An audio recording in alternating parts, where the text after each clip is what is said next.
All right, so first thoughts are heat exchanger goes right here in this opening. I also want to install a bigger trans cooler because I don't know what these trucks have on them, but if it's not all that large or if it doesn't have one at all, I want to put one in it. So I want to pull this bumper off. I want to see what's living back here and what space we have to work with for those two coolers. All right, we got the bumper off. First things first, we're ditching our block heater. It was a Canadian truck. It was sold in Canada and imported back in. So we're gonna ditch that thing, get it out of here, and then kind of start sizing things up. It does have like a real thick transmission cooler in here. The question I have is it gonna be, is this guy better than that guy?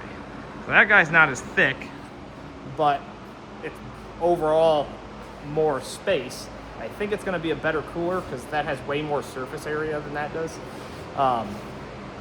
That is off of a newer like Coyote Mustang. So let's pull a couple things off here and see how things kind of line up. All right, so we got our heat exchanger mocked up in place. So cut this GT500, that's what this is off of, is GT500. Cut the bracket up, got some things rebent and kind of setting where I want it kind of recessed back in there a little bit.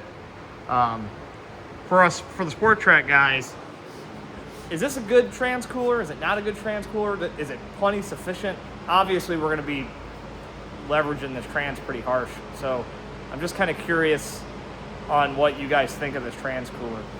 You know, should I add a second one? I kind of thought about moving it down into the bumper openings down here and maybe putting two of them. But let me know what you guys think.